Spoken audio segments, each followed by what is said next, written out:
Hello,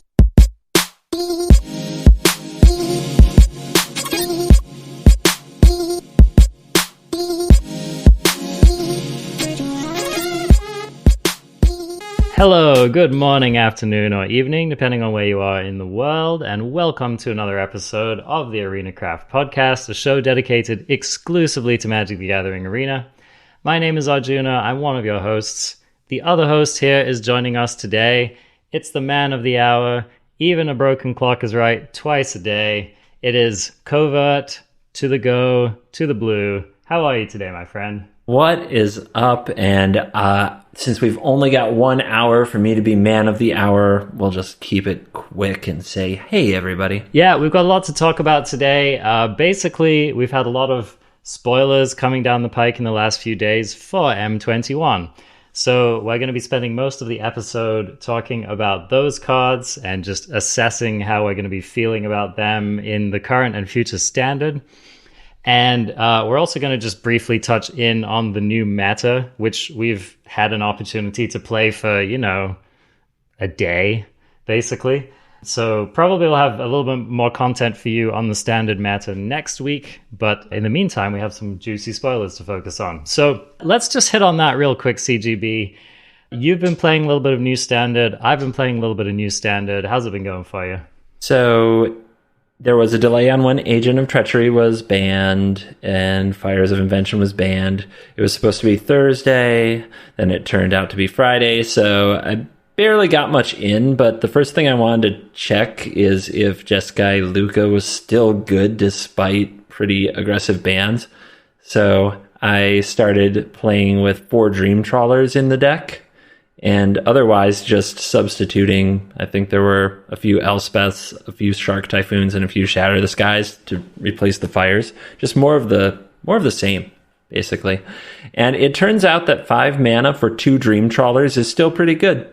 Yeah, it sounds decent. It's not bad. I don't know if my results with the deck will hold into competitive formats, but for that first day, nobody was ready for a Dream Trawler. Nobody was ready to kill it. The only person who actually removed a Dream Trawler from the table, and I'm not kidding, this is in Mythic, by the way. I'm playing in like top 100 Mythic. The only person who got the Dream Trawler off the table was Mardu Knights, who had a Shatter the Sky in their deck. Wow, spicy Shatter the Sky. Yeah, I didn't see it coming either. And what's funny is they also had a Shadow Spear. Like they were ready. They showed up prepared. Still beat them because I just played Dream Trawler for 3 turns in a row. But I mean, right now nobody could stop it, and particularly I think a lot of people turned to food, Jund Food and Cat Oven right away. They have a really hard time if you start attacking with a Dream Trawler.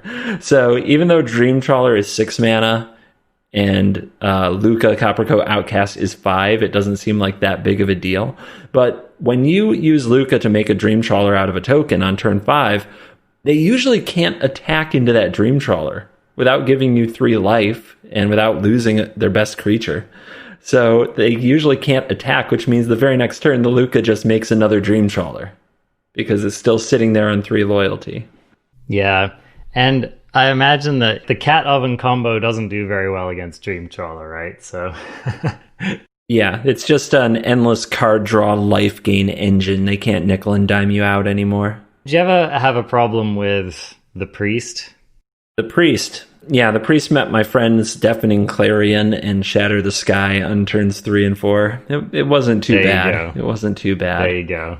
Pretty decent from there. You're also still playing, although like on the Priest note, you're also still playing enough token makers. You're still playing Elspeth, Sun's Nemesis. You're still playing Omen of the Sun. You're still playing Birth of Meletus, right? So you've got stuff to sacrifice. Even if they're doing silly things like spending that Claim the Firstborn on stealing your tokens and sacking all of your other stuff, it's like it just doesn't even matter, right? It's not like your deck can just chug along and not really worry about that kind of thing. So still playing Yorion, I assume? Yeah, stuck with 80 cards, stuck with Yorion. I think I cast it once all day. Okay. I think I put it in my hand and cast it exactly one time the whole day. Seemed completely unnecessary. A 60 card deck might be a good choice for best of 3 type environments where your sideboard really matters. For best of 1, it just felt like you wanted 80 cards because you wanted to run all 4 Dream Trawlers, because you want to basically play a Dream Trawler every turn from turn 5 through 8 or until the opponent is dead. So you wanted all 4 in the deck, but you don't want to draw them. So 80 cards actually felt like it made it easier to not flood on the Dream Trawler, if that makes sense. Yeah. Yeah, so the impression I get is that Yorion is still definitely playable. I think a lot of people are testing that right now to see whether Yorion is still decent. Now, it's interesting because the deck that I've been laddering with, like you, I've only been able to get a little bit in. I've only played a few hours of Standard in the last week, basically, because I was so sick of the old format. But so I've been playing a Sultai Mutate deck with Umari still. And the reason I'm playing Umari is actually because when I look at my deck list, I actually just don't want to play any non-creature cards in the deck. The deck is basically like dorks and mutators, and that's it.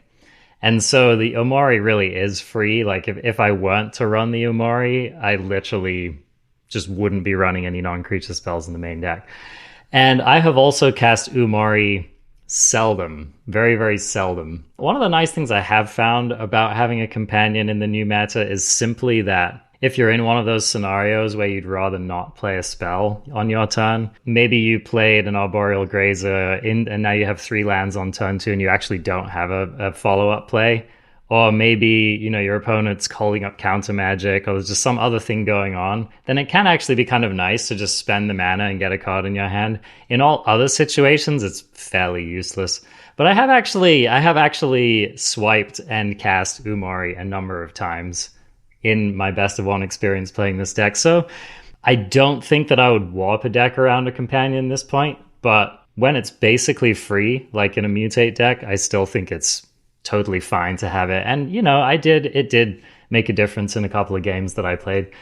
But however, I will say I've been having just a heck of a time playing this Sultai Mutate deck, and it's been fairly dominant. I have to say I've been crushing mono red. I've even been crushing cycling. I've been crushing Cat Oven with it. To be honest, like one of the main weaknesses of the deck has just been the Priest. Priest continues to be a challenge for the Mutate deck, although my deck is running the Pouncing Shock, which does a lot. So if you can start shocking soon enough, and like, here's the thing with the Pouncing Shock, right? Once you get the shock down and it sticks, the game is over. Like if your opponent's trying to do any kind of creaturey thing, the game is just over because every turn you're mutating, bouncing, and they just can't get established. I picked it up basically just to see whether it would still be viable in the new standard, and I was very, very pleasantly surprised. Yeah, Sultai Mutate, it's been fantastic for me. It's had a surprising amount of game against a lot of different matchups. I'm basically going to keep playing it until I plateau off and decide that it's not good, but that has certainly not happened yet. So I'll put a link to that in the show notes. I'll put a link to your deck as well, CGB, so that if y'all are looking at playing Standard in this next week, you have 2 very different lists that you could give a try, which both seem to be having very, very good results. Just like the bones of the deck, I'm guessing Gemrazor is probably a beating on Cat Oven, Trail of Crumbs, Bolus's Citadel, all of these things. So here's the thing, like, you go down the list, and the cards are all surprisingly relevant. So yeah, Gemrazor is fantastic. Gemrazor it takes care of problems you wouldn't have even necessarily thought about, like Oblivion ringing your creature. That's banishing light for the Zoomers out there. There you go, yep. So if they're doing anything silly like that, then you get them. It's also just still surprisingly relevant, like picking off your opponent's Omen that they were going to get value out of is not bad. Yeah, Pouncing Shock has been an unbelievable overperformer. That card is so much better than I ever thought it was going to be in Standard. So here's the thing, it's good against creatures because they can just never establish their board. Like doing something like you ramp out a little bit of mana, maybe you play a Polywog Symbiote, and then you play a Shock like on the end of your opponent's turn 3 and you bounce a creature, and then you mutate and bounce another creature on your turn. And that it's just game over for like a red deck. They cannot come back from that. So Shoshok's been amazing. The second card that's been utterly incredible for me has been the Hemophage. Oh my. Yeah. So this card is like, again, it's the kind of thing where the first time you Hemophage, it's not that impressive. But sometimes you'll toss it on top of a mutate stack. You've got like 2 other mutators. You drain your opponent for 3, right? That gives you an extra turn maybe against mono red. Next turn you play another mutate, you drain your opponent for 4. And it just keeps going from there. And if you ever put down 2 Hemophages in the same stack, the game basically ends on the spot. Each of them tick up and they both trigger. So I've actually had a lot of games where I didn't attack my opponent at all, and I just burned them out. And so that's pretty sweet. So that card's been an overperformer. And then, of course, running Auspicious Starix on the top end is just, once again, as soon as that thing sticks, it's just game over again. So the deck's incredibly fun, and it's actually been performing for me. It's nice to know something about Ikoria lives with us in the form of Mutate. Yeah, so I know it's a shame the companions, they just seem deprecated. You were telling me, CGB, that you hardly saw them on your Mythic climb. Yeah, very rarely. And even the people who played them didn't play them. In fact, it was almost like the Death Null. It's like, well, I guess I'll do this before I concede, when they actually paid 3 mana for Lurrus, played Lurrus, passed the turn, watched it get Elspeth conquered death, and then conceded. And it's just sad. It's just not what it used to be. Casting your companion used to be the victory roar, and now it's like the death whimper. Oh yeah, at least that's what it's looked like so far. Same thing with Yorion. Like, well, I guess I have 8 mana, and my opponent has beaten me over the head with everything they have, and I have no cards left in my hand. I guess I'll play a 4/5 Birdo. Yeah, I think that people still haven't given up on Yorion. I think that that's the one which we still may see plenty of in Standard, but definitely not looking nearly as dominant as it used to. And to be honest, you know, one of the things that has been refreshing for me is just seeing a return to people playing random interesting decks that I haven't seen on the ladder in a while. So there have been some upsides. Who knows whether the Standard will quickly congeal around some really boring deck like... Well, we find out next week, right? The Players Tour is next weekend, the first one. So the first effort, the first go at pro esports in social distancing era on Magic Arena starts next weekend. There we go. So we're going to get to see that, and I'm sure there'll be a lot of frenzied testing during the week. So I'm definitely going to be watching a fair amount of streaming to just try to get my finger on the pulse of what excellent players are playing. So yeah, looking forward to that. Is there anything else you wanted to say about current Standard before we get to our spoilers? Just that it's so strange. Like both the ban window and the changes to organized play have thrown everything for such a loop that this is what happens. Like, we got this ban announcement, so we knew something would be banned, so we ignored Standard for a week. Then we got the ban, but we had to ignore Standard for another week. Now, on the same day that the ban goes live on MTG Arena, a week before the Pro Tour that's online, M21 spoilers begin, and because of the nature of the bans and the nerf to Companion, the format feels like Ikoria never happened for the most part. Like, at the very, like, all the tier 1 decks were there before Ikoria, with the possible exception of Cycling. So it just, like, Standard feels weird, and I'm not, like, the enthusiasm for it is obviously a bit lacking right now, and I think that there is now serious pressure on M21 to deliver. And normally we don't put this much pressure on core sets, but I don't know about you. I want Magic to be interesting for the next 3 months until the fall rotation. So I need something good. I really do. And I don't mean broken good. Wizards, don't get any ideas, but I just I need something to make me want to brew a new deck, something to make me try something new. Besides a cat in an oven or a wilderness reclamation and an explosion, you know? We need another Theros Beyond Death, right? I think THB was like an excellent example of how to print a modern, fairly powerful Magic set without breaking anything. Yeah, good set. Good set. We're still playing a lot of these enchantments. We're still dream trollering people. We're still... The sacrifice deck's got some fun new toys. It was just like a very solid set. And no one could look at the set and be like, this is underpowered or this can't keep up. No, it's actually been great. Yeah, more like that, please. More THBs and less Icorias and Eldraines. Shall we get our first taste of M21 cards? Let's indeed. Why don't you kick us off here, CGB? Oh, okay. Then I'm going to start at the bottom of the list with Mangara the Diplomat. This is 3 and a white, 2/4 lifelink legendary creature, human cleric mythic. And whenever an opponent attacks with creatures, it's weird wording.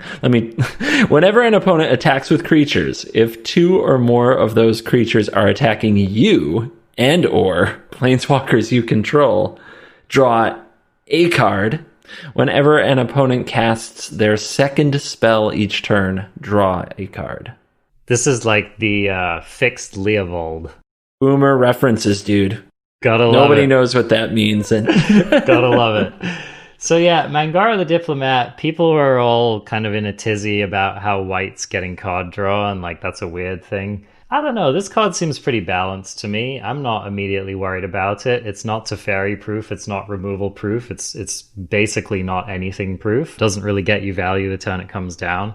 So this is hardly a card that makes me think that we're moving into some kind of broken format. What do you think? I think this card is pretty rough. For 4 mana, you get a 2/4 lifelink that doesn't really pressure the opponent. So if the opponent's not in the business of pressuring you, playing around it doesn't seem unreasonable. You talked about Teferi. It definitely doesn't really pass the Teferi test, because if the opponent's first spell is Teferi and they bounce it, you never get to draw that card when they cast their second spell. And I think that this card has a specific role in sideboards, particularly in a Winota deck if it survives, because it is a human. Yeah, that's an interesting idea there for sure. Yeah, I don't know. Mangara to me... So here's the thing, like, it's a decent card, right? Like, sure, it would be great to have this card on the table if you're playing against aggro. It would be great to have this card on the table in a lot of situations. But whether it's going to be worth the mana in any given meta deck, hard to say. This one's interesting. I'm sure it's going to show up somewhere. I don't peg it as like a leader of the format by any means. Nope. Speaking of a card that doesn't survive the Teferi test, why don't we talk about our next card here? So, Double Vision, 3 red enchantment, rare. Whenever you cast your first instant or sorcery spell each turn, copy that spell. You may choose new targets for the copy. So, CGB, there are 2 things I know about this card. The first thing I know about this card is I don't think it's very good. The second thing I know about this card is that your audience is they're just not going to rest until you build around this card. Don't start. Oh, man. For those who don't know, my Twitch subscribers get to send me decks and have me play whatever they want me to play on Tuesdays on Twitch, and this card has Tuesday, as we call it, written all over it. Ultimatums? Okay, I'm feeling it. All right, Genesis Ultimatum can put this directly into play. Yeah. So that your second Genesis Ultimatum is dubs. You've never seen such a thing before. Tell me that's not amazing. I mean, the meme potential is just through the roof on this one. All right, come on, just bear with me. Turn 1, Arboreal Grazer. Okay. Turn 2, Uro. All these are hitting our lands perfectly, by the way. We're never going to miss a land drop in this curve. Just don't bring it up. Just don't mention it again. Turn 3, Double Vision. Turn 4, Thousand Year Storm. Turn 5, Genesis Ultimatum. Go. You had me at 1,000 Year Storm. By the way, one of the more fun videos I watched in recent memory was that 1,000 Year Storm video you made where you were playing Mythos of Aluna. Oh, yeah. Yep. I don't think a lot of people realize that you can actually just copy lands with that card. Copy target permanent is a pretty powerful effect on a card. Come on, that's meme potential. You know it. I mean, it is, but imagine you Mythos of Aluna your Double Vision. You did it. Oh my gosh. Mythos of Aluna your Double Vision. And then Mythos of Aluna anything. And then do it again. You're living the life. Yep. You're living the dream. So Double Vision, we will see you during Meme Week. Shall we move on? Yeah. I'll take over Spark Hunter Massacre, a 3-mana artifact creature Massacre that is rare. This is a 3/4. As an additional cost to cast the spell, discard a card. Protection from Planeswalkers. 1 colorless mana, and it's open-ended, so you can do this as much as you have mana. 1 damage to target Planeswalker. 3 mana, open-ended, gains indestructible until end of turn. So, I mean, talk about a card designed to pass the Teferi test. Oh yeah, if you count passing the test as you had to discard a card to put something on the battlefield that might be immune to Teferi. Yeah, I mean, that discard is really like the main problem with this card, because otherwise it's pretty fun, pretty solid, pretty Christmas landy, definitely pretty sideboard potential E. So, okay, here's the real question. Is this card actually going to be relevant? So, is a deck near the top of the format that has Planeswalkers on low loyalty, that protection from them helps, and picking them off for 1 mana helps, and you have so many cards to your name that discarding 1 is fine? I don't see it. I don't see it, but maybe your Mutate deck wants this against a Super Friends deck. Maybe some people try this in sideboard. I think the very first Massacre, which was a really long time ago, I remember when that came out, Masks, I think, Arcadian Masks, something like really old like that.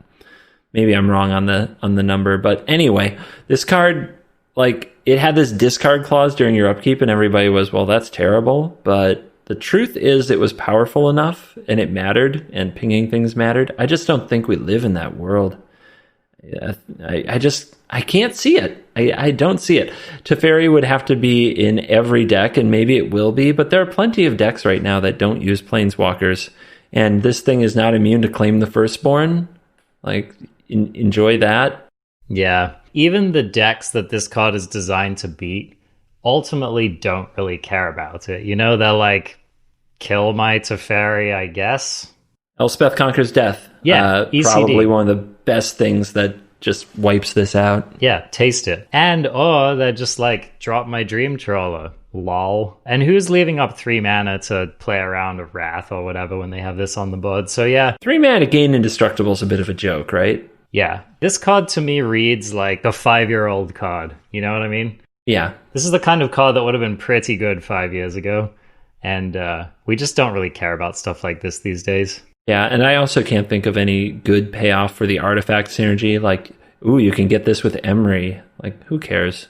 Yeah. You could just Uro. I mean, you could Uro for 3 mana right now, guys. Like, what are we doing? The only mana in which I imagine this seeing play is, like, if you want every part of the Buffalo, like, maybe you actually like the discard, then that makes this a good spell. And you're, like, in a meta where, like, some super top decks are running 3 mana Narset, 3 mana Teferi, stuff like this that you actually do want to kill. I don't know, whatever. Kind of hard to imagine. Another card on this list, which we have up next here, is also a card that was actually good however many years ago that it came out. When did Baneslayer Angel first appear? I think it was around 1985. Okay, yeah. So just a couple years ago, they printed Baneslayer Angel.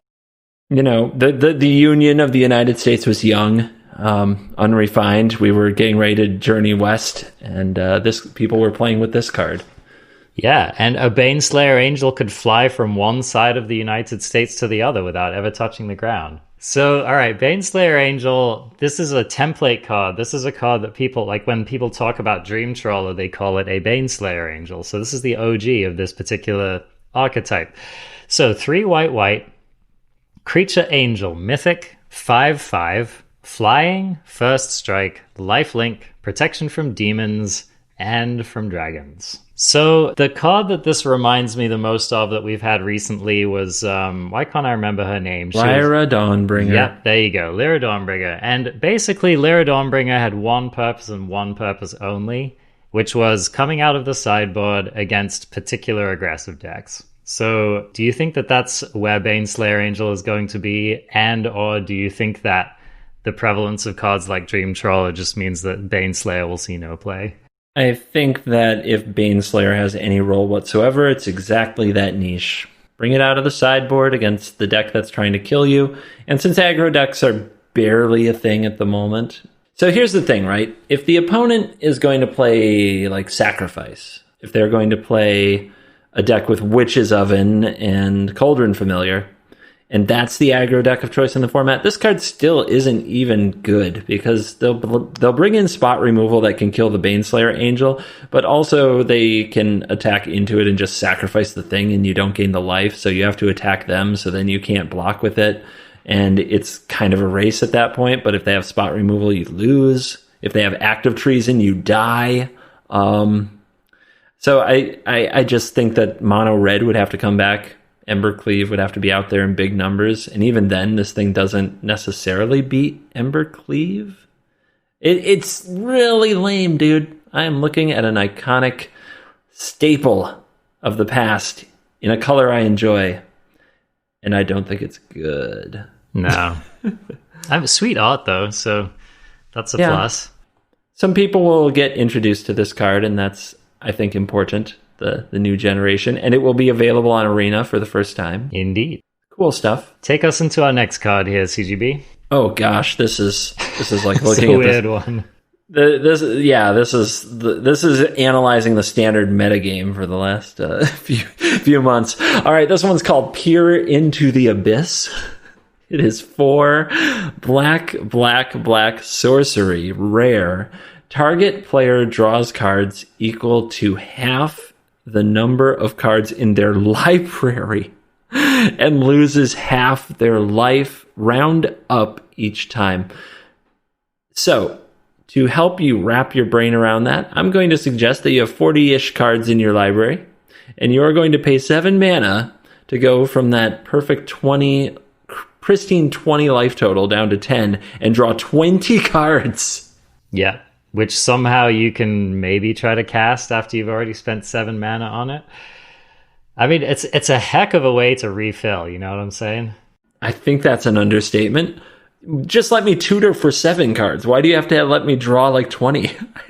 So, okay. So what percentage of the time are people going to be casting this on themselves? That's the question I have. You're going to cast this on somebody else? I mean, decking, yo. It's half. It's not all.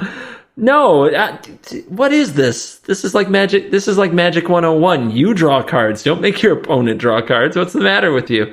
No, this card is definitely another silly one that will probably be forced upon content creators who unwittingly let their viewers choose what they play.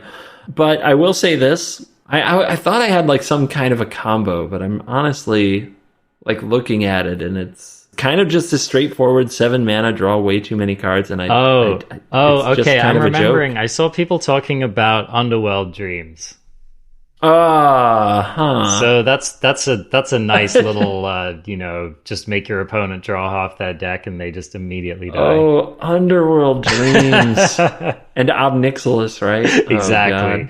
So yeah, don't give those people hope. You just put them all in a deck together, shake them up, hope to get there. I don't know. I'm sure someone will meme hard with this and it'll be fun and then we'll move on. So this next card is Liliana, Waker of the Dead. This is 2 black, Planeswalker Liliana, Mythic, 4 starting loyalty. Her +1 is each player discards a card, each opponent who can't loses 3 life. Her -3, target creature gets X until end of turn, where X is the number of cards in your graveyard, so very graveyard caring kind of a card. And -7, you get an emblem with at the beginning of combat on your turn, put target creature card from a graveyard onto the battlefield under your control. It gains haste. So first of all, I just want to say again, the art is really sweet on this card. Really Liliana at her finest. The first thing that jumps into my mind about this Planeswalker is that it seems very pre-modern era Planeswalker power level, which I'm happy about. I'm happy to see it. Maybe we're returning to a world in which playing a card like Liliana, Waker of the Dead will eventually be maybe possible in Standard. However, for the moment, it's hard for me to imagine anyone wanting to play this card in Standard. What do you think? returning to a world where this is possible. I don't even know what that looks like with the current cards that are in any of our sets. I mean, this poor card. 4 mana for 5 loyalty is pretty much where we start. That is not bad, but Oko had 6 for 3, so the bar is a lot higher. Teferi has 5, for 3. The +1 is card neutral, which is kind of insane, and possibly even card disadvantage if the opponent did empty their hand. You get that 3 life, but does it matter if you spent 4 mana on a Planeswalker? I don't think so. Each player discards a card. I get that it works with the -3 because you need cards in your graveyard to make the -3 decent, but it still feels like a kind of horrific downside for a card that didn't need one. So I'm having trouble with this, and of course -7 is probably not going to happen. You have to plus Lily 3 times. I think Ashiok is probably better than this card. Also, cards in the graveyard, we're going to have to see if that's something that they do well for us in 21 with, but I doubt Stitcher Supplier is coming back. It's not trivial to have cards in your graveyard. Oh, wouldn't that be nice, though? Yes, it would be nice. But I doubt that's happening. And if they don't have a very convenient and effective way to fill graveyards, then... And even if they do, don't you just want to Kroxa? Isn't Kroxa so much better than Liliana Waker of the Dead? You still get the 3 damage if they can't discard a card, right? You don't have to discard a card. Only they have to discard a card. You get a 6/6 body when you bring it back. The payoff for having a graveyard. I don't see Liliana Waker of the Dead doing it. And I'm already I'm looking at all these cards. The closest thing we have to playable is the Mangara the Diplomat in a sideboard for a Winota deck that I don't think exists. Yeah, well, okay. Well, let's see if this next card here can get us there. Now, this is the first Teferi that's been spoiled in this set. We are given to believe there will be more of them. Also, I see 9. I see 9 of them on this page. yeah. There are 9 different arts for this card. What the hell? There are a lot of Teferis here. And this is just the first one. So why don't you read this one for us, CGB? Which one? I mean, do they all read the same? I'm confused. So I got it. There's 9 different arts on this page, so that it takes an entire binder. An entire binder page can be all Teferi of different art. Snap. For the collectors among us, get saving. That's all I can say. Teferi, the master of time. 2 blue, legendary Planeswalker, Teferi, mythic. This one enters the battlefield with 3 loyalty.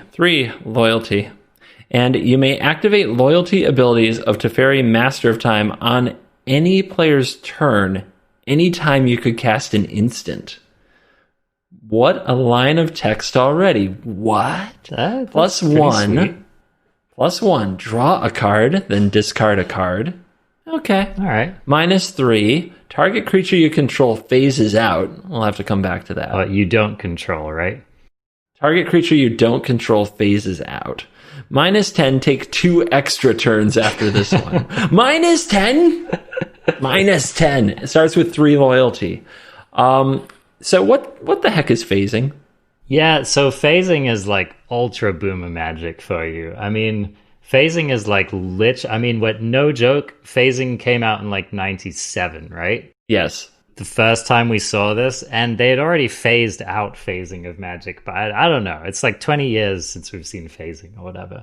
So this is my recollection of phasing. Now, you probably remember better than I do, but I think a creature when it phases out, you basically exile it, but it goes into a special little exile zone that's not really exile. Yeah, you can't even say that. It's the phase zone. It's the phase zone. And then as far as I'm concerned, it phases back in during the same turn phase that it phased out, or is it at the beginning of the next turn? That's what I don't remember when it comes back. I think it's the controller's next turn. Okay.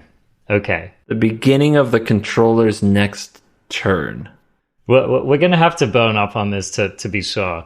But the other interesting thing is that when it comes back, it doesn't trigger ETB effects. And I also, if I remember correctly, it keeps whatever was attached to it as well. Yeah.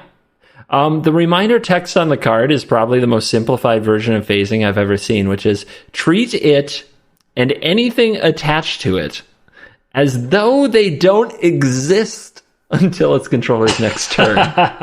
As though they don't just take, in paper, here's what you do. You take a sticky note and you just put that over the card and you just pretend it's not there and remove the sticky note at the beginning of the controller's next turn. It can't block, it can't attack, but it doesn't trigger anything for leaving the battlefield or entering the battlefield. It's like it got frozen, right? It's like it got target creature can't attack or block, and its abilities can't be activated until next turn. It's like the cloak of invisibility. I don't know why this has to be a thing. This is confusing. It's super confusing. Yeah, I'm frankly quite surprised that they chose phasing to bring back, of all things. I think the reason they stopped printing phasing in the first place was that it was kind of confusing and not really that great. So this card is doing a number. This card, like Teferis of the past, is just breaking all the rules again. Come on, Teferi. All the rules. Breaking the rules. So the first thing to notice about this card that I want to make sure that everyone realizes is that a Planeswalker that can activate at instant speed can activate on your opponent's turn, and Planeswalkers get to activate once per turn. So in a 2-player game, this means that you can tick up Teferi when you play him, or on the turn that you play him, and then on the next player's turn, you can also tick up Teferi or minus Teferi at any time that you want. So you basically, for each turn cycle between you and your opponent, you actually get 2 activations of Teferi. If you're playing a multiplayer game, you get all 4 turns to activate Teferi. What's a multiplayer game? I don't understand. That where you get multiple people into a room together? I'm confused. Who does this? We must be talking about Hearthstone. So that makes the -10 a little bit less of a head scratch when you consider that it's a 3 loyalty Planeswalker. But I don't know. I mean, WTH. In actual terms, what are we going to use Teferi for? Well, the play patterns look pretty interesting to me. So if your opponent has open mana and no board, you don't have to commit a Teferi to the board if you think they're going to remove it. So say that you have 4 mana, your opponent has 3 mana, and there's nothing really going on. You just say go. And then either on their upkeep or on their end step, when they make a move, you can play Teferi, plus it, untap. I just want to interrupt you there because Teferi itself doesn't actually have flash, right? So you do. Oh, it doesn't? No, it doesn't. Oh, it's just the loyalty. Oh, I thought that Teferi had flash. Was it one of the leak things? Hold on, let me read all 9 of these to make sure. Yeah, read all 9 of them just to make sure. Maybe it was one of the So this set had some weird psycho spoilers that weren't actually spoilers. I think maybe the first one that got sent to me had flash. Oh man, if this card had flash, so you do have to actually play it at sorcery speed on your turn. However, from there you have an incredible number of options, right? So the play pattern here is that you probably play Teferi on your turn and uptick it. Probably right? On your turn, probably. Yeah, you probably do, unless you're, having fun with some ley lines or whatever. But then the cool thing about it is that you do actually get to see what happens on your opponent's turn. So you play Teferi on your turn, you tick it up whenever you feel like it. And then on your opponent's turn, you can either choose to tick it up again, or if you need that interaction with the -3, you can do it. So I think that there's going to be a lot of very frustrating interaction happening with Teferi Master of Time. Oh yeah. Do you play into it? Do you cast creatures into it? How do you know how to, attacking him, you have to take into account that Teferi can either -3 to phase something out or plus again. So you always have to send 5 loyalty worth of attackers, but then one of them is probably getting phased out if you want to kill him, but he doesn't have to. He can just draw more cards. Oh, it's weird. Yeah. So it's a very versatile Planeswalker, and I don't know, it's probably pretty good. I mean, all told, this card's probably going to end up being pretty good. I would be surprised if Teferi didn't see play somewhere in Standard. Especially if, again, you're like getting value out of your discards, then it could start to get pretty busted. I mean, the Adventurous Mind goes to Riel, the Everwise, or some of this other kind of nonsense, which, maybe not. Riel definitely didn't get there so far. Yeah. I'm trying to think of other, like maybe we can keep it simpler on the discard. Maybe we just want to bring Uro back a bunch of times. There you go. Busted card into busted card. Sign me up. But yeah, so Teferi is just super interesting. And I just don't count this one out. I have a feeling like Teferi 3. When people first saw Teferi 3, they were like, it's pretty good. It's not that good. I'm not saying that Teferi 4 is going to be as powerful as 3 Fairy, because it maybe won't. However, it's just I don't know, man. The curve, man. The curve is amazing. Teferi 3, bounce the one thing you played. They play it again. Teferi 4, draw a discard, and then phase the sucker out. And then turn 5, Teferi tuck the thing they played. In Historic. Boom. Easy. I don't think that Proliferate's really on the menu, but I mean, getting to that -10, that seems like the first payoff I've seen for Proliferate that makes me think, I might want to do something with that. Oh, yeah. Absolutely. So Historic has that anthology card, Inexorable Tide. I was using it to ultimate, Teferi, Hero of Dominaria, and slowly exile permanents. I'd prefer 2 turns. Yeah, 2 turns that's decent. And so let's think about this. Even if you're not doing anything, right? So you play Teferi, you tick it up to 4. Opponent's turn, it goes up to 5. Your next turn, it's 6. So then next turn cycle, it's 8. Next turn cycle, it's 10. So you still have to do an awful lot of Teferiing. Dude, the Elder Spell is still legal. Oh, snap. There we go. Ooh. There's going to be some kind of super friendly shenanigan-y nonsense going on here. Teferi's gas, basically, is what it comes down to. You can use Teferi 3 to cast the Elder Spell at instant speed, and on your opponent's turn, after they've attacked the Master of Time, you can -10 it for 2 extra turns. Like a real Nexus gamer. Oh my goodness. All right. So, let's see. Oh, yeah. Okay, so this actually deserves some mention. All right, let's just cover this one very briefly. Teferi's Tutelage costs 2 and a blue. It's an enchantment. It's an uncommon. When it ETBs, you draw a card, then discard a card. And whenever you draw a card, target opponent mills 2 cards. Now, it's actually written on the card that it mills 2, all right? So we've been using this vernacular forever. That, when you take a card off the top of your library and put it directly into the graveyard, it is a mill. This, of course, is named after Millstone, which was one of the original cards that actually did this. But they have finally, after how many years have we been playing Magic, they have finally keyworded mill into just being an actual official word in the game. So I'm pretty excited about that. Teferi's Tutelage gets a gas from me just for that.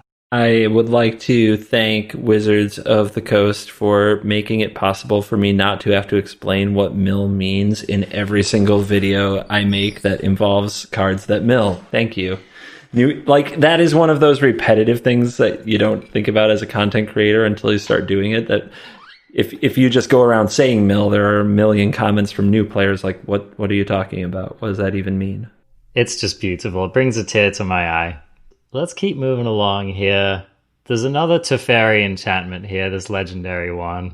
Teferi's Ageless Insight. Legendary enchantment, 2 blue. If you would draw a card except for the first one you draw in each of your draw steps, draw 2 cards instead. So am I reading this right? This thing only triggers if you're specifically drawing cards in your draw step?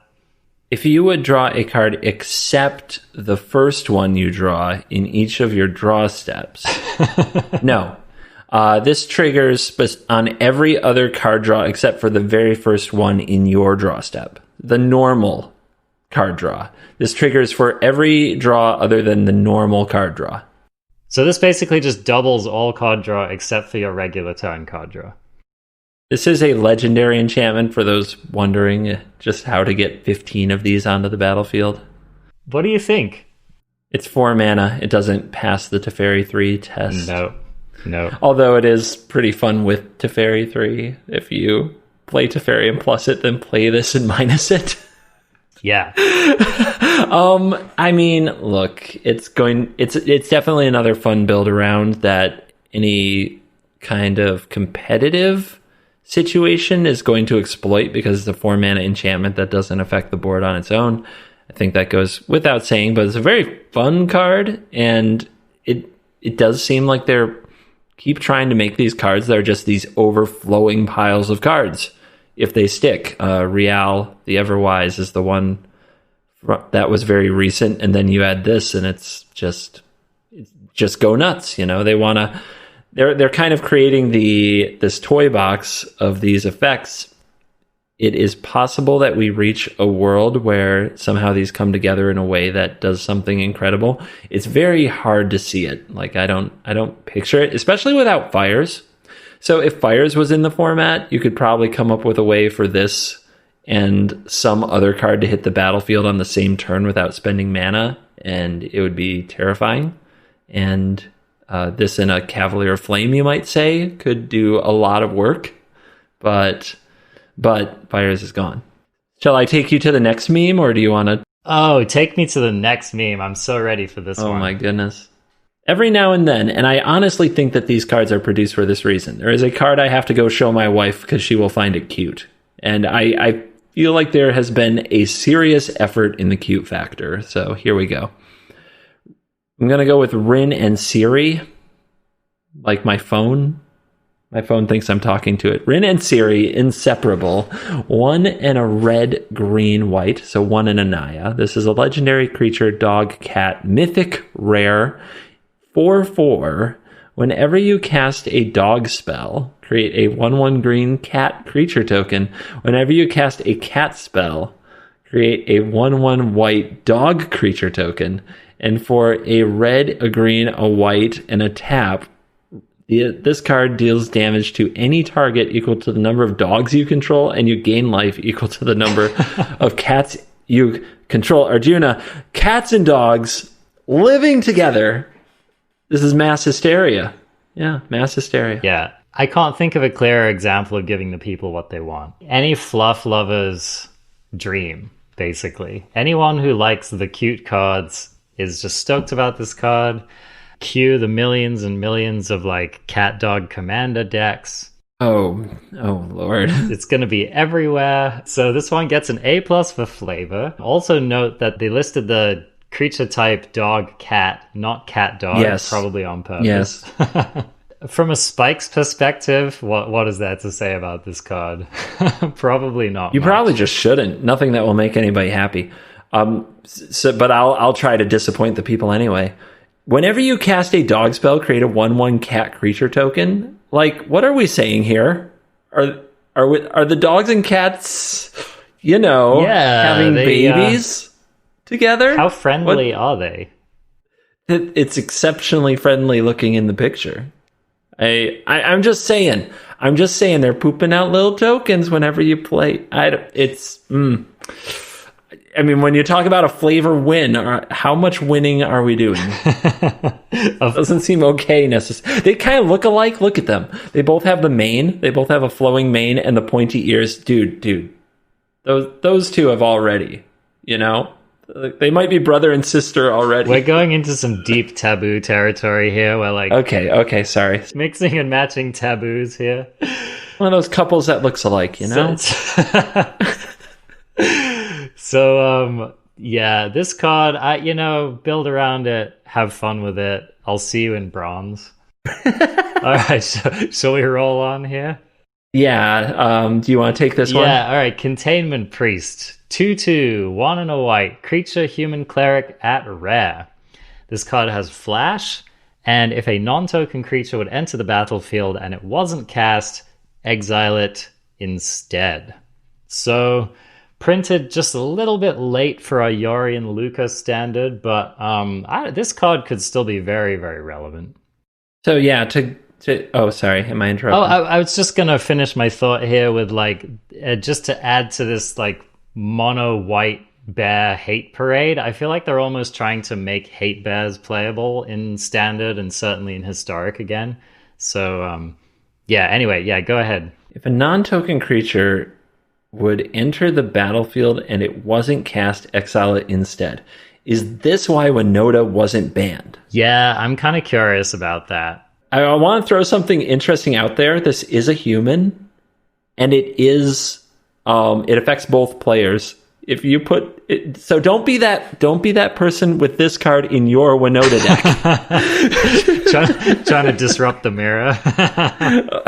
It's not going to go well for you. Maybe if it's the last one you hit, you know? Oh yeah, if you just sort your RNG, stack your deck first. Good call. I like it. I love it. Although you technically never have to have this in play if you don't want to, right? It's true. You can decline. It's true. There is that. But somebody's doing it. Probably somebody's just slamming it. Probably not the sick tech you want in your Winota mirror. However, yeah, Containment Priest, you know, it has a lot of uses. I mean, one of the nice things about it is it's just kind of a global effect, right? So no matter how many times your opponent Winotas, none of those creatures will come in. So that's kind of, it's not just like a one-time, one trigger kind of a thing. So that's really nice. So yeah, to talk about other things that this turns off, Lukka. Yes. Right? So how about Cauldron Familiar? Yep, Cauldron Familiar is an excellent example. This also completely hoses my Mutate deck, so that's kind of a bummer. Maybe not. Maybe completely is a strong word, but it definitely... Oh, Sterix. Yeah, it turns off the best card in the deck, which is Sterix. Also, Vivian 5, if you're trying to get value out of her -2, this shuts off as well. As well as Ultimatums, putting things into play. Genesis Ultimatum, sure. Yep, plus other nonsense we haven't even seen yet, right? So yeah, I think Containment Priest is going to be like a solid sideboard plan and maybe even main deck card if you have some kind of like aggressive white humans deck. I can't stress enough how important Flash is on this card. Like if Hushbringer had Flash, Hushbringer would be like amazing. This is kind of in the ballpark with the things it can disrupt. Like a lot of the plays we talked about, Cat Oven obviously is very low opportunity cost, but it relies on that cat coming back again and again. But like if somebody pays 5 mana for a Lukka and minuses it, for 2 mana you play a Containment Priest, it just wrecks their turn.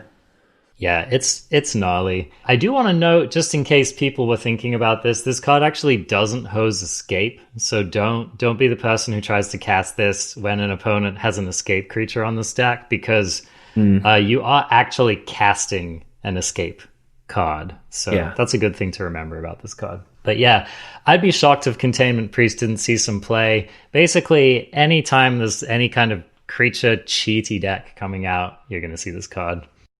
Let me take us over to Ugin the Spirit Dragon. Oh, indeed. Yeah, the 8-mana legendary Planeswalker Ugin. This is Ugin the Spirit Dragon, mythic. 7 loyalty. It's an 8-mana colorless Planeswalker with 7 loyalty. Baby. Plus 2. 3 damage to any target.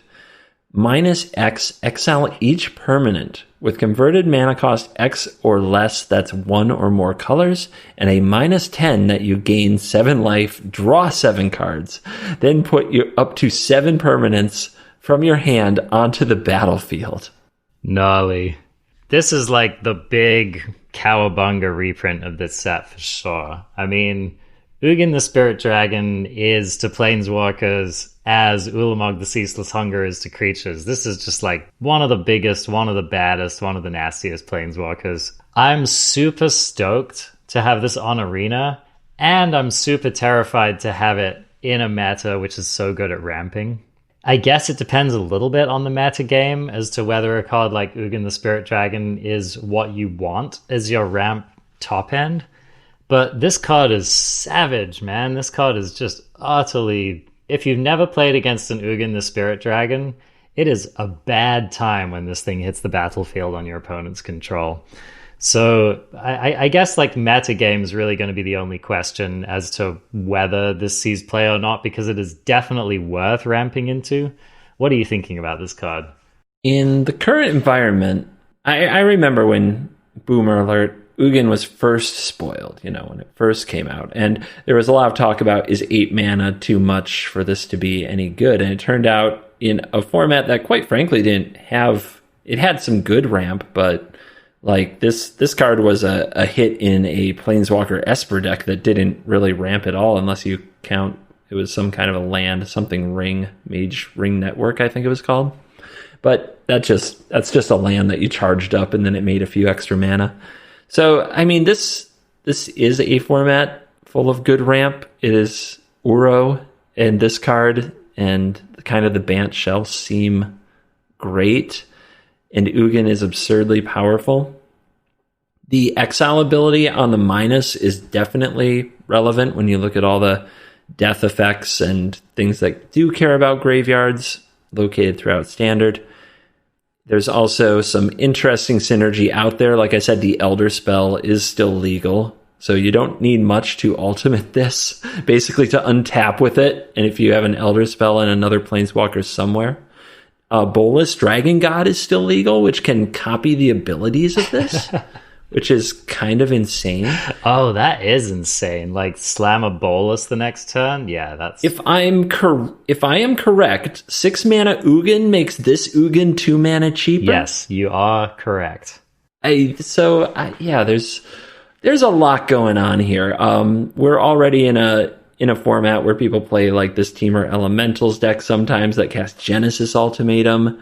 This in the sideboard of a Temur Adventures is such a better finisher than the Chandra Awakened Inferno would ever be. Yes, indeed. You even get to keep the Clover if you use the minus. Yeah. Like I don't know. I think that Ugin's going to be a lot of places. It is a contender for the best card spoiled, I think. Yes. The +2 to get 3 damage to any target means you just go out there and smash Planeswalkers with Ugin. And God, we need more of that for real. Yeah. And I can't stress enough that, like, if you have any way to put additional counters on Ugin, you can legit ultimate it the turn after you play it. Mm-hmm. And that ultimate, it's almost like casting 2 ultimatums at once. So it's pretty gnarly, yeah. There's no question that Ugin is just going to be, like, one of the most powerful cards in the Standard format, period, for as long as it's in the Standard format. And so I think the only reason you're not playing this is just if you feel like you have... Well, the only reason you're not playing it in any deck that might reasonably want to play it would just be that you have some other top-end finisher, like Enray's Forerunners, that just works better in your deck or something. But I don't know, like, if I'm building a Nissa deck, I am 100% more interested in Nissa-ing into Ugin than I am Nissa-ing into Krasis. So that just gives you an idea. I think that this card is absolutely bonkers. Yeah, do you have any intention of cutting Umori now to run Ugin the Spirit Dragon in your deck that puts a bunch of lands on the battlefield, your mutate machine? I mean, it's definitely going to be a spicy one-off. Like, hitting Ugin off of Starix is just going to feel so tasty. Mm-hmm. We're going to see a lot of people trying Ugin.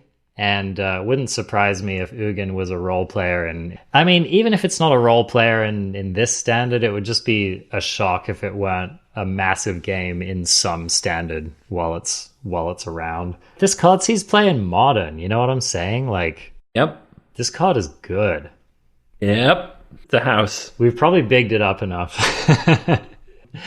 Let's see here. Let's move on to our next card. I don't want to talk about this card very long. Azusa Lost But Seeking. 2 and a green. 1/2 legendary creature, human monk, rare. You may play 2 additional lands on each of your turns. People, just don't play this card. Really? Don't play this card. Really? I think this card's terrible. Why would you ever play this? Why would you ever play this card if you could play the Dryad of the Elysian Grove? Well, I think that 2 lands is a lot, significantly more than 1. But I mean, you might have a point. But where do you get the lands from? Where are these lands Experimental Frenzy and Bolus's Citadel, of course. Oh, a baby! There we go. We've officially crossed over. Yeah, you just next level it. No, I mean, I mainly agree with you, but this card has proven that with the right kind of cards in the format, that it can be playable. Your point about Ugin being played in Modern, so is Azusa. But we don't have the bounce lands at this point. I think it would take a few special printings to make this card good. And on its own, I don't think it's there because we've seen this effect and they felt good enough to print it. So I think it's fine. You raise a good point that Azusa sees play specifically in decks where you're actually returning lands to your hand. Yeah, if we have other decks that are doing that a lot, then Azusa could definitely have a place. But I mean, even like, I don't know, Dryad of the Elysian Grove still would be good with bounce lands, and it's just, I don't know. Anyway, that's my hot take on Azusa. So, should I take us to the Veto Thorn of the Duskrose quickly? I'm excited to talk about this one for sure. Are you really? Okay, fine. Veto Thorn of the Duskrose is 2 in a black legendary vampire cleric rare 1/3. Whenever you gain life, target opponent loses that much life. And for 5 mana, 3 black, creatures you control gain lifelink until end of turn. And you're excited to talk about this, but Azusa is a snooza, but Veto is, I don't know, something that rhymes with that. That's hype. Anyway, go on. I just think I would be surprised if this card doesn't end up being surprisingly relevant. Oh my god. No way. Man, have you seen those cats? Have you seen those ovens? Have you seen food? That's a lot of drain, my friend. It's a lot of drain. Yep. So so you're not going to play Mayhem Devil? No, I mean, you play this in your Mayhem Devil deck. Oh, so you're going to replace the Woe Strider? Yo, check it out. You use the activated ability and you give your Mayhem Devil lifelink. Boom. Oh, so you pay 5 mana to give the Mayhem Devil and the Veto that are on the board uncontested lifelink. Oh, okay, go on. No, I'm not arguing that you put this into your Jund Food deck, but I think that this effect is really powerful, and I think that this card could fit into any number of like kind of drain and gain combo decks. I don't know. Maybe I'm wrong about this, but when I read Veto, like, I just think that this card has potential to do a metric ton of life loss to your opponent. I'm on record. Competitive, constructed, unplayable with things as they stand now. Okay. So this will be fun. This will be our card to check back in about, in a couple of months. As things are now. They might spoil something that just says you gain 10 life for 1 mana or something. I mean, like, if you combine this with any card that drains life, like, it adds up very quickly. Let's say you just have, like, a cat, 2 ovens, and Veto. How long does your opponent stay alive? Like, Gary? Curving Veto into Gary? Give it to me. Silence. I'm sorry, I phased out. I'll hand you a meme. Revival Revenge, and this is 9 mana, win the game. Snap, right? You love it. You love to see it. Take your frickin' meme, now leave me alone. Okay, let's see. Is it my turn for the next card here? Yeah. Okay. Grim Tutor, a card which I personally don't think is any good. 1 black, sorcery, mythic. Search your library for a card, put that card into your hand, then shuffle your library, you lose 3 life. 3 mana, Tutor. Playable? In my opinion, no. What do you think? I'm not sure. I don't think it's for every matchup or even close. Like, doing this against aggro is a disaster. Sideboard? It's kind of like a duplicate of your sideboard. So if you're in some kind of a control situation and you want to find your unmoored ego, but you don't want to play 3 or 4 unmoored egos in your sideboard, you can bring in a Grim Tutor. I still don't think that's very convincing, so I'm going to say no. Probably not playable. There's a big difference between a 2-mana Tutor and a 3-mana Tutor. And I think that this is the limit. Like, the life doesn't really matter. It's just the cost. The cost and the sorcery speed, I think, is what keeps cards like this back. Are we skipping over your boy Quirion Dryad? It's fine. We can skip it. It got moved to uncommon for a reason. All right. So next card, this one's going to be interesting as to whether people think it's good or not, and whether people play it or not. Ruined Halo, white enchantment, rare. As Ruined Halo enters the battlefield, choose a card name. You have protection from the chosen card name. Why has Lady Shrek been possessed by the Exorcist in this art? Lady Shrek. There is a significant amount of green lady going on here. You are correct. Okay. Yeah, what do you think of this card?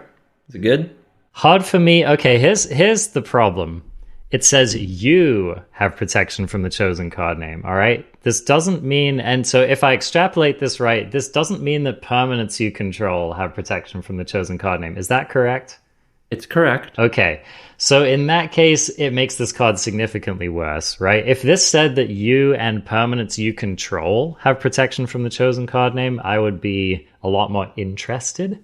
But I just, I don't know. It seems like a fringe player to me.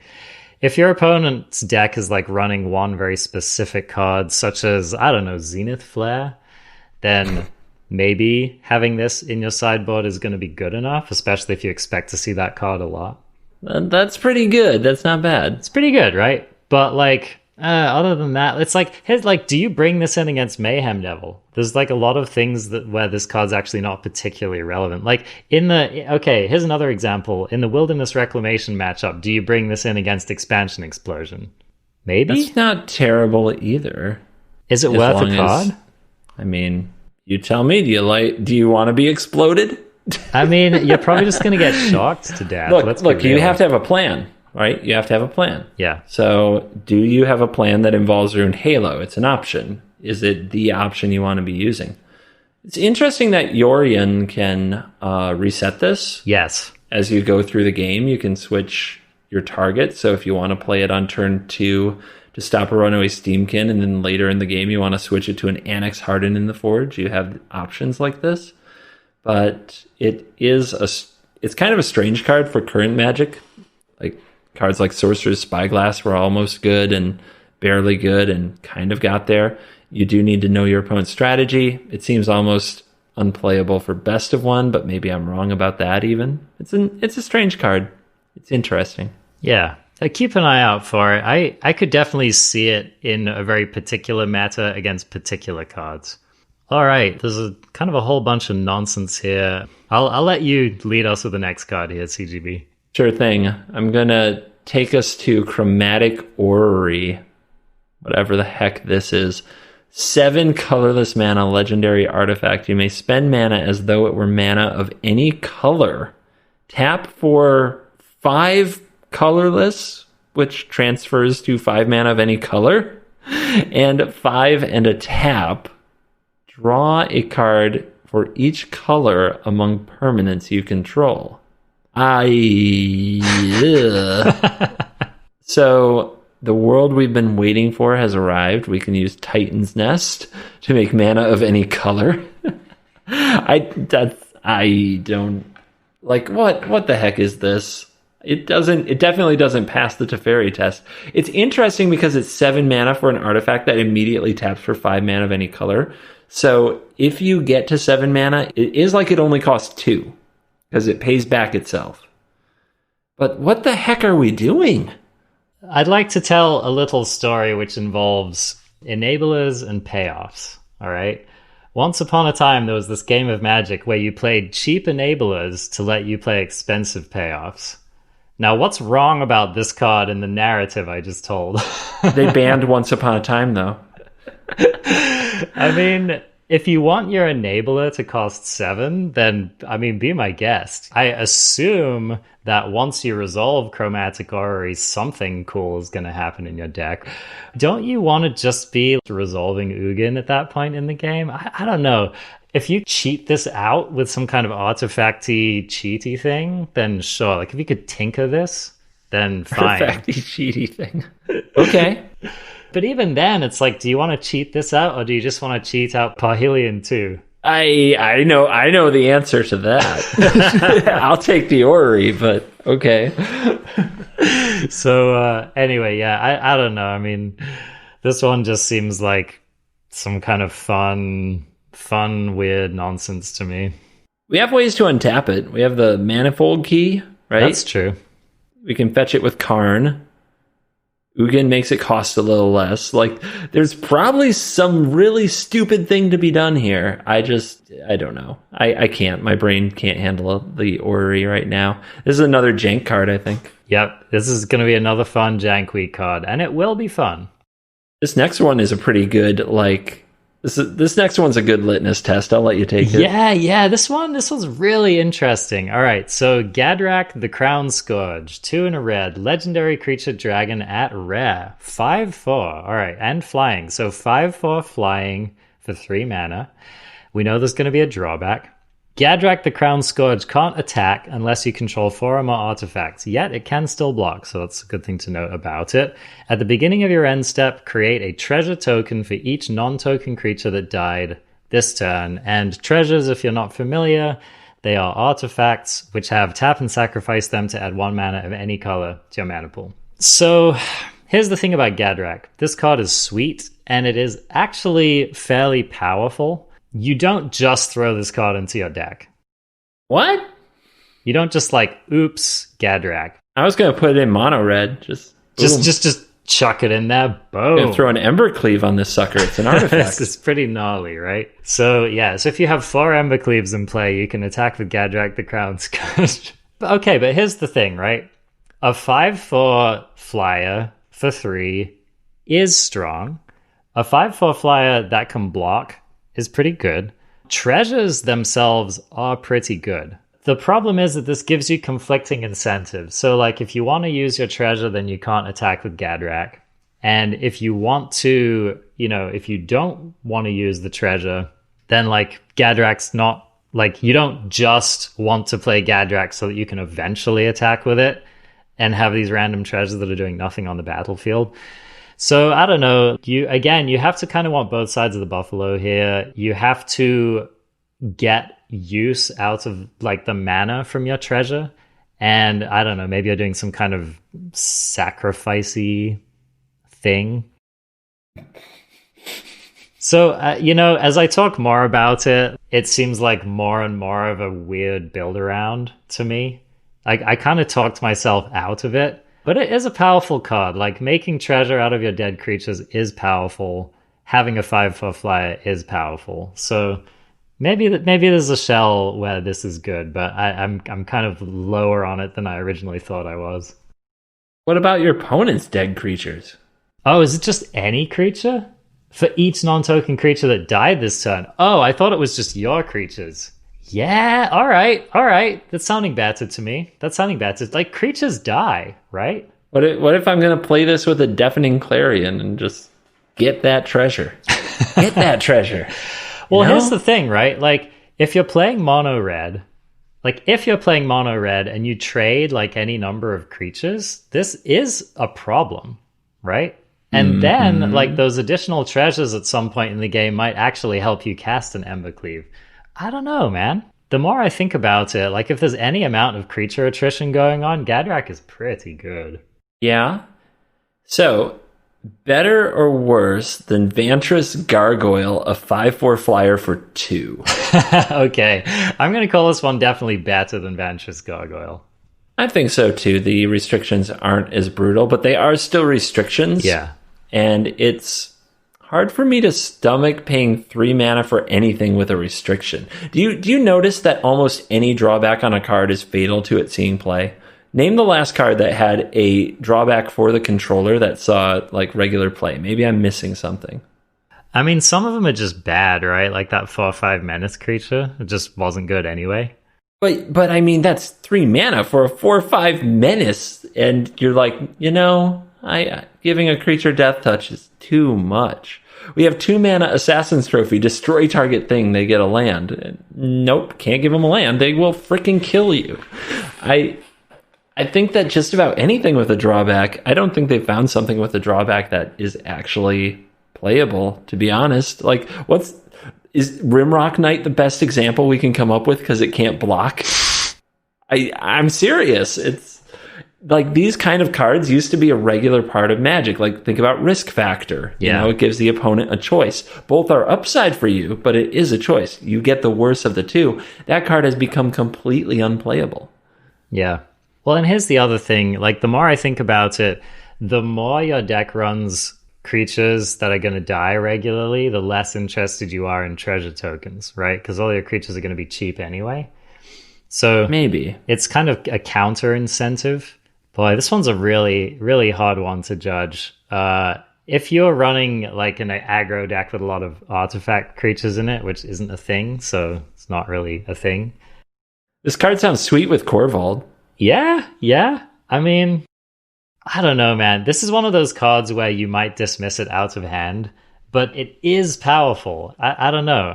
The ability to make treasures willy-nilly, the ability to get in with a 5/4 flyer, I don't know. I'm going to keep my eye on this one for sure. Or the inability to get in with a 5/4 flyer, which in my opinion is the big problem here. But yeah, keep an eye on this card. Just keep an eye on it. I think I read the last one. I'll let you take the next one. Pack Leader, the goodest of doggos. 1 and a white, 2/2, creature dog, rare. Other dogs you control get +1/+1. Banehound, your time has come. Oh, baby. Whenever Pack Leader attacks, prevent all combat damage that would be dealt this turn to dogs you control. Worth noting, this includes itself. So when this card attacks, all damage that would be dealt to it in combat is prevented, as well as all your other pups. And I think that means that the dogs won't be the most supported tribe we've ever seen. Because if that line of text were on, say, the Vampire Lord for 2 mana, the Night Lord for 2 mana, the Merfolk Lord for 2 mana, it would be too freaking bonkers. Good. That's exactly what I was thinking. Bonkers. I was like, God, that's actually pretty good on like any supported tribe, right? So that already biases me into saying this card is clearly trash because they're not going to print enough good doggos.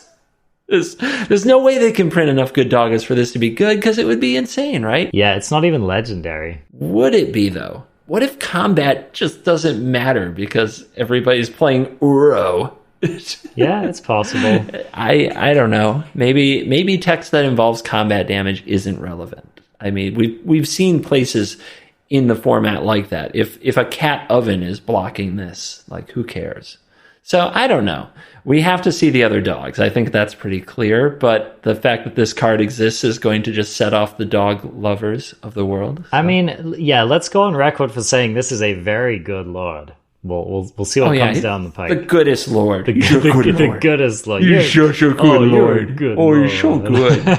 Yeah. Have a cookie. Give the lord a treat. Yeah. I'm going to skip the next one, but the one I really want to talk about here is Llanowar Visionary. No, you can't skip the next one. I can't? Nope. Well, I'll let you take it. Do you think it's bad? I'll let you... yeah, I'm not particularly interested in this card. Okay. Then the card in question here is Primal Might. This is green X sorcery, rare. Target creature you control gets +X/+X until end of turn. Then it fights up to 1 creature you don't control. What's wrong with this card? There's nothing wrong with it. It's just like, is this really the removal spell we want to play in our green decks? I mean, if we're going to play a removal spell in our green deck, there are 2 good-ish ones. This and the 4-mana Vivian. I mean, this is Prey Upon, but with upside. Yeah, I mean, Prey Upon with upside is good. I think this is going to be like a bomb level, like limited removal spell. Have you considered this with Feather? I can't say that occurred to me. Get it back, do it every turn, and make Feather a freaking house? Make her huge? Sweet. That's pretty sweet. You're not wrong, CGB. I mean, at least it scales, right? The problem with Prey Upon is usually one of 2 things. Either the opponent doesn't control creatures, so it doesn't matter, or their creature is the same size as yours, so you have to 2-for-1 yourself. You don't have that problem here. Like, how much mana do you want to spend on this card? How much do I have? How much mana does your Mutate deck have sitting around when it stalls out if it doesn't draw Starix? What are you doing with that Great Henge? Are you just drawing cards? You're making mana too, right? Yeah, but like Primal Might's not winning me the game when my Mutate deck stalls out. You know what I'm saying? Why isn't it? You kill their best thing, you mega boost your thing, you get in there with a Questing Beast that can't be blocked by little things. I'm off it. I mean, it's fine. This card might be good. I'm not saying it's not great. I'm not saying it's terrible, you know, but it's just like we have Ram Through is an instant speed spell, my friend. You know what I mean? Yeah, that doesn't give any kind of a boost and costs twice as much mana. Twice as much? Get out of here. Well, if you want to play it on the cheap, you can play this for 1, and it just is Prey Upon. But if you want more, you get more. It scales. It freaking scales, dude. Yeah, I'm not convinced. All right, fine. Go read your Llanowar Visionary. This card sucks, but go on. This is one of the more testing cards that's been printed recently. Llanowar Visionary, 2 and a green, 2/2 creature, elf, druid. When Llanowar Visionary enters the battlefield, draw a card. You can tap it to add 1 mana of any color. So basically, they have... No, you can't. 1 green. Oh, sorry, 1 green. I don't know what I'm thinking. So basically, they stapled the Llanowar Elf to an Elvish Visionary and said, here you go. So we've already gotten the hot take from CGB. You don't think this card is good? Not really. I think that there might be some weird Sacripod decks that want to neoform this that are going to play 2, but I don't think it's good on its own. It probably isn't good because here's the thing, right? Llanowar Elf is good in a certain kind of deck, which is the kind of deck where, it's probably some kind of green stompy deck or just, any green deck that wants to generate a large amount of mana, right? Elvish Visionary is good basically when you're sacking it. Having both of those on the same card, it is kind of conflicting incentives. And also, like, as you keep telling us, and which I'm starting to agree with, like, card advantage, there's so much card advantage anyway that, like, drawing a random card off your Llanowar Elf, when it costs 3 mana, it's just, like, not amazing. This card's negative tempo. I do think, though, that, again, like, if you want every part of this card, I don't know, it could actually be pretty good. Which is better, this or Uro? Or Uro? Yeah, that's a good question. The frickin' bar right now, dude. Like if you actually want to ramp, would you like 3 life with your card and a 6/6 beater for later in the game that draws more cards? Or would you like to draw 1 card and have a 2/2? Some people don't want to play blue, bro. Dude, they're wrong. They're wrong. They're just wrong. This card might get played here and there, and it's cute because it throws back to 2 cards. But, like, think about Elvish Visionaries in Historic. Nobody plays it. Yeah. Historic's a slightly faster format, but it's still mostly warped by what's going on in Standard right now because Standard's more powerful than any of the sets that rotated into Historic. Llanowar Elf Seeds play for a very specific reason. It costs 1 mana. Yeah. This costs a little bit more. Like 3 times as much, you might say. One might call it 3 times as much. Yeah, some math doctor. All right. Well, we're getting near the end here. I don't know. Is there anything else that you're excited by, CGB? Nothing spoiled in English yet. I think we can wait for the English edition of some of these because I wouldn't want to totally butcher what they do. Yeah, that sounds good. I mean, it's good to just wait for the official English translations so that we know exactly what we're dealing with, and especially so that we can get the card names right. So that's going to do it for the show today and for our current lineup of the spoilers. We'll be back next week to talk about more spoilers. I'm sure we're going to have a metric ton of them to cover, and we'll probably just cherry pick some of the highlights that we think are the most interesting to discuss. So yeah, thanks for joining us for another week, and you can find the show at ArenaCraft Podcast most places. We're ArenaCraft Pod on Twitter, ArenaCraft Podcast on Twitch. You can join the Discord by looking for that link in the show notes. You can find CGB at Covertgoblue just about anywhere. He's particularly active on YouTube, and you can watch his Twitch stream. And when do you do that again, CGB? 4 to 6 Eastern Standard Time, Monday through Thursday. Okay, great. So that's when to catch him. It's always a pleasure to watch CGB stream, so definitely recommend you go and do that. All right, well, thanks so much for listening, and we will catch you next week. Later.